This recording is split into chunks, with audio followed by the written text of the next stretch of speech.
Bueno, antes de iniciar a hablar de infecciones bacterianas, le quiero introducir que la piel es la primera barrera del organismo frente a los agentes externos. Las infecciones cutáneas son uno de los motivos más frecuentes de la consulta ambulatoria en pediatría. Debe existir factores de riesgo para que se produzcan, como deterioro de la integridad de la piel, la falta de higiene, el hacinamiento y humedad y las inmunodeficiencias. En los últimos reportes que publica el Instituto Malbrán de los organismos aislados en infecciones de piel y de partes blandas, se arroja que predomina el Staphylococcus aureus entre un 85 a 75% en todos los grupos etarios. Le sigue en incidencia el estreptococo beta hemolítico del grupo A, y después, en pacientes menores de 12 meses, estarían Proteus mirabilis y Pseudomonas. En los pacientes entre 1 año y 5 años, en la etapa prevacunal, estaba el Haemophilus influenzae de tipo B.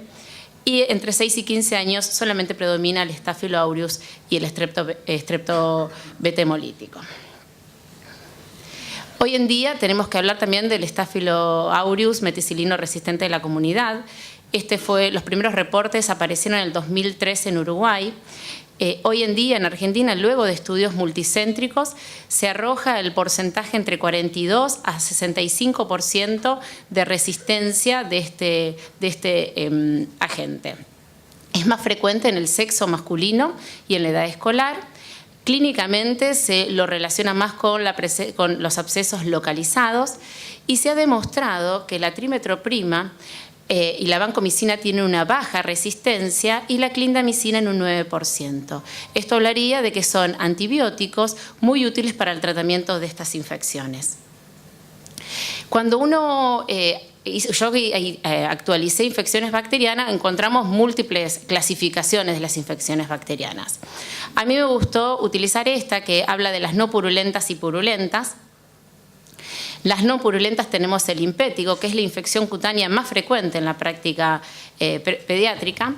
Puede aparecer a cualquier edad, aunque es más frecuente en los niños entre 2 a 5 años. Es más alta la incidencia en climas tropicales o subtropicales y en los climas cálidos en época de verano. Podemos dividirlos en costroso y ampollar según la clínica, y los agentes etiológicos más frecuentes son el Staphylo aureus y el Streptococcus pyogenes. Habitualmente el impético comienza como en un área con un traumatismo previo. Puede ser una picadura de insecto, una abrasión. Se va a ver una vesículo-pústula que al romperse va a dar lugar a la formación de costras melicéricas. Estas lesiones suelen ser múltiples y en áreas expuestas, como es la cara, la zona perioral, el cuero cabelludo y las extremidades. Acá podemos observar un área con múltiples lesiones donde se puede ver las lesiones costrosas. Acá observamos otro paciente con una lesión costrosa en el dorso de la nariz y otras lesiones más pequeñas periorales. Otra paciente con lesiones periorales donde se puede observar bien la costra melicérica. Una paciente que aparte del compromiso facial tiene compromiso en tronco. Y después tenemos el impétigo ampollar, que es menos frecuente de ver. Se ve en neonatos y niños pequeños. El agente comprometido es el Staphylococcus aureus, que con su toxina epidermolítica produce una ampolla, que es una ampolla superficial que tiende a agruparse de paredes lisas, que tiene un contenido que es transparente inicialmente y luego se hace turbio. Esta ampolla se va a romper fácilmente, dejando una superficie erosiva con una costra fina. Acá podemos observar esta ampolla de contenido transparente. Este era un neonato que cuando se desprende deja esta costra fina. Esta es otra paciente con un impétigo ampollar más extenso. Me pareció interesante traerlo para ver el desprendimiento que se produce a nivel epidérmico. El ectima es otra infección no purulenta que es más profunda, que compromete la dermis. Algunos dicen que sería un impétigo como más profundo. El agente que genera el ectima es el Streptococcus pyogenes, es muy raro en niños sanos, se produce habitualmente en miembros inferiores y lo que vamos a observar es una úlcera costrosa de bordes sobreelevados que se cubre de una escara negruzca y va a estar rodeada de un extenso edema no depresible. Este paciente llegó a la consulta refiriendo de que había tenido una picadura, que esa picadura enseguida había generado como una costra negruzca, hemática, que se desprendió, y cuando llega a la consulta estaba así. Era una úlcera con un borde medio sucio. Al palparlo tenía un edema perilesional. Se inicia tratamiento antibiótico por vía oral, y claramente en 72 horas la lesión empezó a cicatrizar y a tener una muy buena evolución clínica. Según la Sociedad Americana, lo que recomienda como tratamiento, por un lado, es el uso de una agua antiséptica, como es el agua blanca de Codex, durante 3 veces por día para hacer la decostración de las lesiones. Se indica el uso de tratamientos locales antibióticos cuando son pocas lesiones, como se puede usar la mupirocina y el ácido fusídico. Y en el caso de que no responda a este tratamiento o que las lesiones sean más extendidas, lo que se utiliza es un tratamiento antibiótico sistémico. ¿Qué tenemos? La cefalexina. Y en el caso de ser un área con alta incidencia del Staphylo aureus meticilino resistente, el uso de clindamicina o trimetroprima. Es a destacar que las mejorías de las condiciones medioambientales y de higiene son fundamentales para evitar su aparición y prevenir las recurrencias del impétigo. Otra de las infecciones no supurativas es la celulitis, que es una infección aguda y progresiva de la piel que involucra dermis y los tejidos subcutáneos. El agente etiológico principal es el Staphylo aureus y en menor frecuencia el Streptococcus pyogenes. Hoy en día se está reportando la alta incidencia del Staphylo aureus meticilino resistente en la comunidad, que algunos arrojan hasta un 50%. En el caso de que fuera una celulitis facial, ya también empieza a predominar la presencia del Streptococcus pneumoniae, y antes también se hablaba de la presencia de la Haemophilus influenzae tipo B, que ha bajado su incidencia por la vacunación. Para que la celulitis se produzca, debe haber algún factor predisponente que genere la interrupción de la barrera cutánea, como una dermatitis atópica, infecciones previas, traumatismos y heridas, intertrigo y picaduras. Clínicamente vamos a observar una placa que es eritematosa con márgenes poco definidos. Esto es importante destacarlo. Caliente y dolorosa. Puede presentar flectenas, petequias o necrosis local. Y puede acompañarse de una linfadenopatía regional, linfangitis y síntomas sistémicos. Lo habitual es que se localice en extremidades y cara, y el diagnóstico es clínico. Acá podemos observar esta placa y se puede observar bien el borde no definido que tiene la placa. La Sociedad Americana recomienda solamente realizar hemocultivos o estudios de la lesión a través de aspiración con aguja fina, biopsia o hisopado en pacientes que tienen una inmunodeficiencia o que no tuviera una buena evolución al tratamiento inicial. El tratamiento se indica cefalexina o cifuroxime ante la sospecha de Haemophilus influenzae, y hoy en día en las áreas que tienen una alta incidencia del Staphylo aureus, de meticilino resistente en la comunidad, ya empieza a indicarse la clindamicina o la asociación de trimetroprima con amoxicilina. Si el paciente estuviera en estado tóxico, bacteriémico o tuviera varias o múltiples focos de infección o no hubiera respondido al tratamiento bioral, pasaríamos a internar al paciente y el tratamiento endovenoso. Se indica una duración total de 10 a 14 días de tratamiento. La erisipela es otra de ellas, de las no supurativas, que es una infección que no es necrosante, que afecta a la dermis superficial y presenta un marcado compromiso de los vasos linfáticos subyacentes. El agente etiológico predominante es el Streptococcus pyogenes del grupo A. La población de mayor riesgo son los lactantes y los ancianos, y si no, pacientes que tuvieran diabetes, traumatismos, insuficiencia venosa periférica y la inmunodepresión. Clínicamente, estos pacientes presentan una placa rojo brillante, dolorosa, edematosa, tipo piel de naranja, con bordes nítidos, que esto es la diferencia con la celulitis. Puede también presentar ampollas hasta una necrosis localizada. Puede desarrollar una linfangitis y un 46% de estos pacientes presentan linfadenopatía local. Es más habitual en los miembros inferiores y un 15-20% se pueden presentar en cara. Estos pacientes suelen tener síntomas generales como una fiebre elevada y escalofrío. Acá podemos observar esta gran placa en miembro inferior de un paciente con una inmunodeficiencia que requirió tratamiento endovenoso.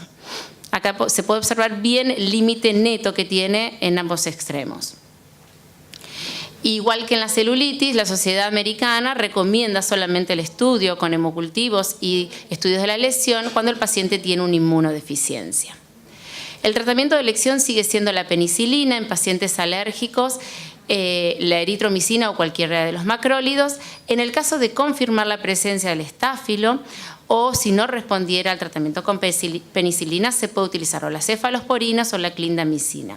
Y en el caso de empeorar el paciente y tener síntomas sistémicos graves, se interna y se hace tratamiento endovenoso. El otro grupo son las purulentas. Dentro de ellas tenemos los forunculosis y el carbúnculo. El forúnculo es un nódulo eritematoso, doloroso, que drena pus de forma espontánea. Está comprometido solo un folículo piloso y los síntomas sistémicos son muy infrecuentes. El carbúnculo es una placa roja, caliente, que está formada por varios forúnculos que están interconectados y que van a drenar por múltiples bocas.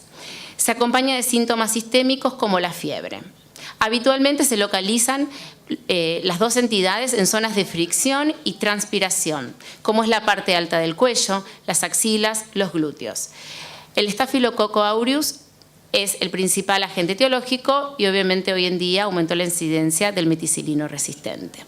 Acá podemos observar una lesión foruncular en el miembro de un paciente pequeño.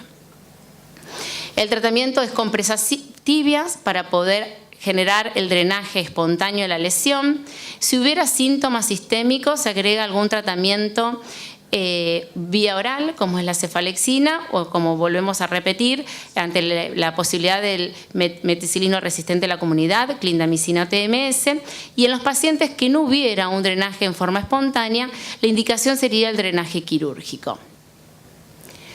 Los abscesos es otra infección purulenta, que es la más frecuente de ver, es una colección de pus entre la dermis y el tejido subcutáneo. Uno de los factores de riesgo más importantes es la aportación nasal y ocutánea del Staphylococcus aureus. El paciente va a presentar un nódulo rojo doloroso con edema y adenopatías regionales y que importante que no surgen de zonas donde hay folículos pilosos.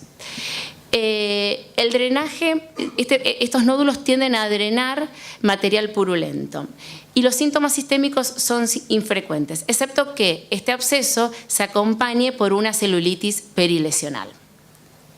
Acá podemos observar esta imagen donde vemos un absceso, donde vemos en el perfil que es sobrelevado, rojo, el paciente refería a dolor y habitualmente tiende a ser indurado inicialmente y después empieza a estar más blando donde puede drenar en forma espontánea o en el caso de no serlo, uno utiliza esa zona para hacer el drenaje quirúrgico. La recomendación de la Sociedad Americana es la realización de hemocultivos si el paciente se interna y es importante realizar cultivo y sensibilidad por aspiración, hisopado o biopsias cutáneas de la lesión. El tratamiento de elección siempre es la incisión y el drenaje. Solo se hace incisión y drenaje si es un absceso en un paciente sano y es un absceso menor a 5 centímetros.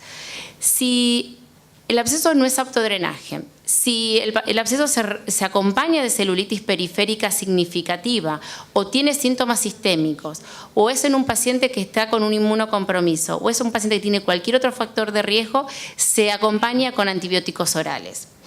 Los antibióticos orales se deben elegir con una cobertura del Staphylococcus aureus meticilino resistente de la comunidad. Dentro de ellos tenemos, como sabemos, la clindamicina y la trimetroprima sulfametoxazol. Hoy en día esta es la recomendación que hay para este tipo de lesiones acá en Argentina. Hay pacientes que estos abscesos los hacen en forma recurrente. Entonces debemos estos abscesos drenarlos, pedir cultivo, adecuar el tratamiento antibiótico acorde a la sensibilidad del cultivo. Se recomienda un tratamiento de 5 a 10 días y En esto no hay no hay un acuerdo total, pero la recomendación es descolonizar al niño y a los convivientes. Se utiliza la mupirocina intranasal 5 días, 2 veces por día, y acompañarlo con baños diarios con clorhexidina. Y bueno, y aparte de todas estas entidades que son bastante habituales, frecuentes de verlos, tanto para los dermatólogos pediatras como los pediatras, me pareció interesante traerle algo distinto, que es la dermatitis perianal bacteriana, que es un eritema que se ve alrededor del ano. El agente etiológico que lo produce es el Streptococcus pyogenes. A veces puede estar presente el Staphylococcus aureus solo o la presencia de ambos. Es frecuente en varones en un 70% y una edad entre los 3 y los 5 años. Habitualmente tiene antecedente personal o de algún conviviente de una faringoamigdalitis o una infección cutánea en los últimos 3 meses.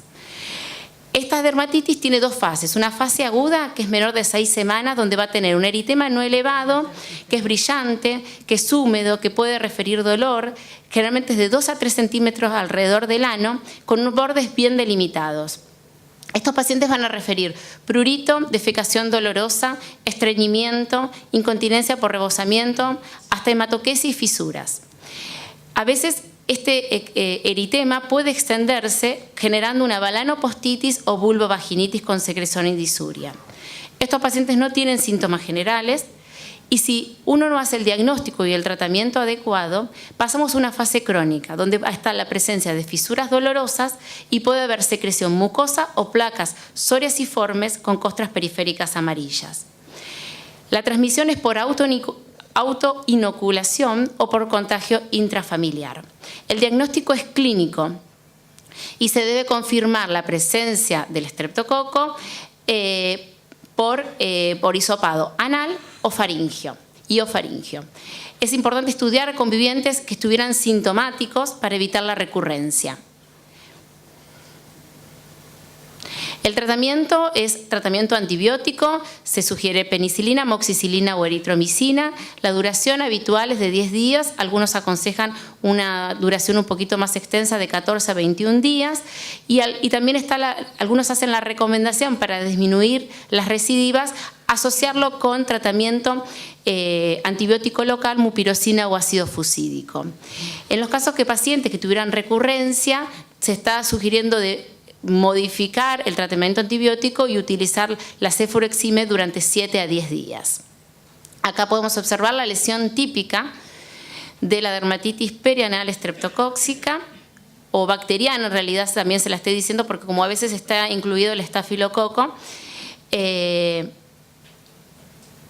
lo que tenemos como para diferenciarlo, por ejemplo, a veces de moniliásica, que este paciente no tiene lesiones satélites, ¿sí? Y no responde a tratamientos habituales de una dermatitis. Y esto es un paciente que sabemos que fue estreptocóxica porque se hisopó, pero este paciente, aparte de lo perianal, hizo una extensión a vulva, haciendo la clínica de vulvovaginitis. Muchas gracias.